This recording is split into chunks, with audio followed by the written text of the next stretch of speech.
नमस्कार। आज की वीडियो में हम समझने जा रहे हैं भावों के प्रकार।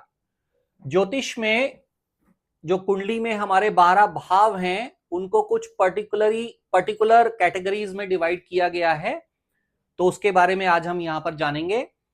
यहां पर मैंने एक कुंडली बना दी है और फर्स्ट सेकंड थर्ड हाउस से लेकर 12th हाउस तक मैंने यहां पे नोट कर दिया है।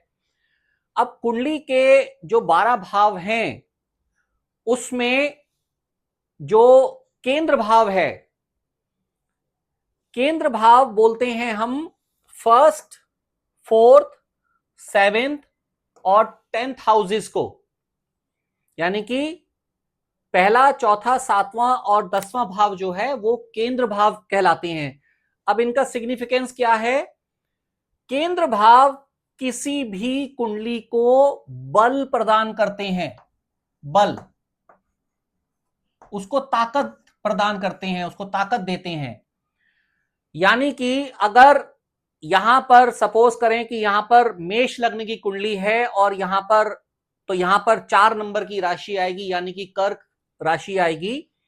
कर्क राशि के स्वामी होते हैं चंद्रमा। तो जो अगर चंद्रमा यहां पर पाप प्रभाव में नहीं है और किसी दूसरे तरह से पीड़ित नहीं है, शुभता लिए हुए हैं, तो वो इस कुंडली को बल प्रदान करेंगे।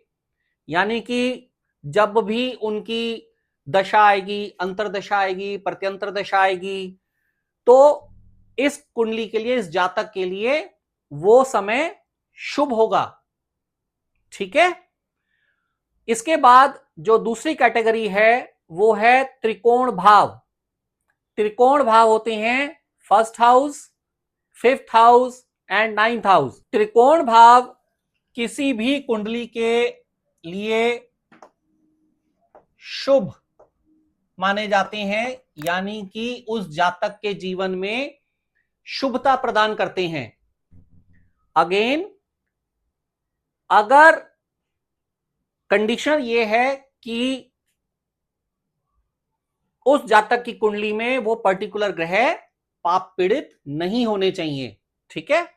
तो उनकी अगर ऐसा होगा तो हम जानते हैं कि उसकी शुभता में फिर कमी आ जाती है।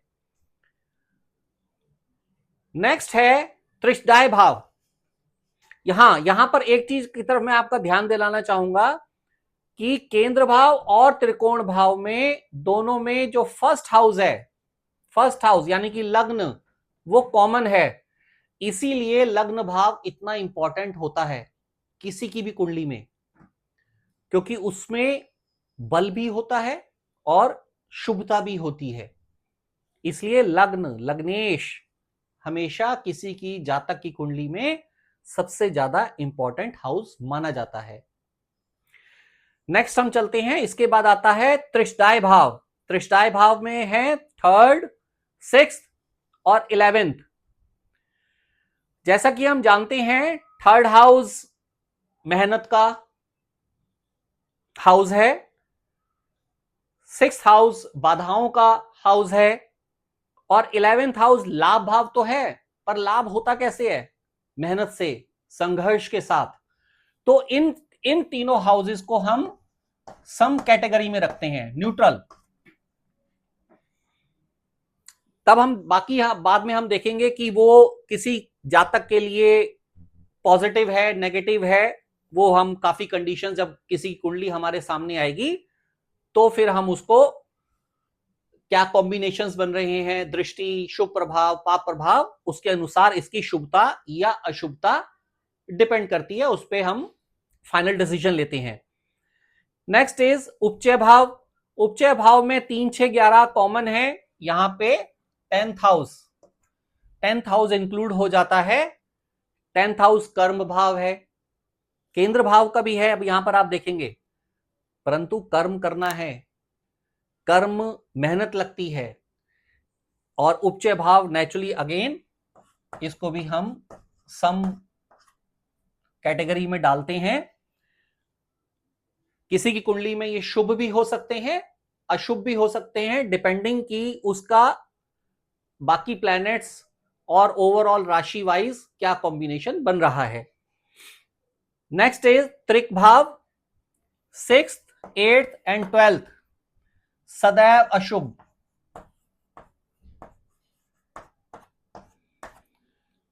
जैसा कि मैंने बताया 6th हाउस बाधाओं का हाउस है, बाधा लाता है। 8th हाउस मृत्यु का हाउस है। 12th हाउस व्यय यानी कि लॉस हाउस है।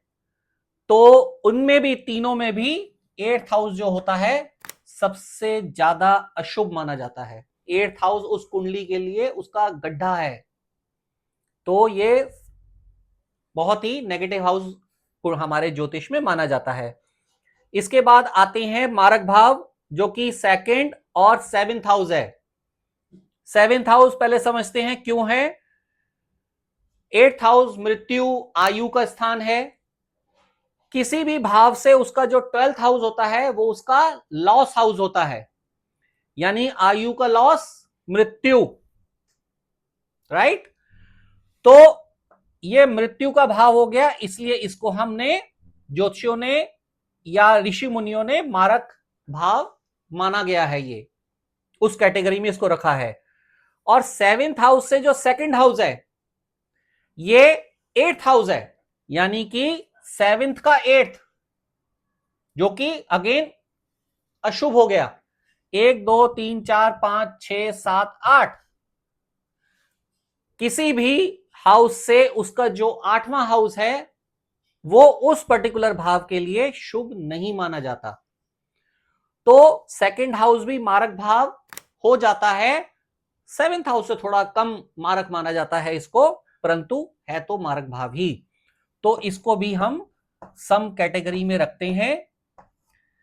अगेन शुभता अशुभता डिपेंड करेगी काफी सारी चीजों के ऊपर। जब हम किसी पर्टिकुलर कुंडली को डीप में उसको देखेंगे, उसका पूरा विश्लेषण करेंगे, तब हम ये डिसाइड करते हैं जितने भी सम कैटेगरीज हैं कि वो सम से पॉजिटिव कैटेगरीज में चेंज हो रही हैं या नेगेटिव कैटेगरीज में चेंज हो रही हैं, राइट। मैं एक छोटा सा समझाने के लिए यहां पर एक एग्जांपल लूंगा। जैसे यहां पर मान लेते हैं कि ये मेष लग्न की ही कुंडली है, यानी कि ये 1 नंबर से स्टार्ट हो रही है और 2 3 4 5 करते हैं। यहां पे हम 9 नंबर की राशि आ जाएगी, धनु राशि आ जाएगी यहां पे। अब धनु राशि के स्वामी जो हैं वो बृहस्पति हैं, ठीक। बृहस्पति जो हैं ऑलरेडी शुभ ग्रह में ही आते हैं, बृहस्पति शुक्र चंद्र और बुध। तो यहां पर अत्यंत शुभ त्रिकोण भाव है। तीनों त्रिकोण भावों में सबसे शुभ त्रिकोण भाव माना जाता है 9th हाउस को, भाग्य स्थान है। तो अगर बृहस्पति या ये 9th हाउस अगर पाप प्रभाव में नहीं है, तो जब बृहस्पति की दशा अंतरदशा वगैरह आएगी, उस जातक के लिए अत्यंत ही शुभ फल लेकर आएगी, ठीक है। अब हम इसको थोड़ा सा चेंज करते हैं। अब यहां पे मानते हैं कि ये मेष की जगह वृषभ लग्न की कुंडली हो गई। तो 2 3 4 5 6 7 8 9, अब धनु राशि यहां विराजमान हो गई, यहां पर आ गए मकर राशि और यहां पर आ गई कुंभ राशि। अब 8th हाउस हमने अभी देखा त्रिक भाव, और त्रिक भाव में भी अशुभ तो है ही है, सबसे ज्यादा अशुभ है। अब यहां पर कहानी सारी चेंज हो गई।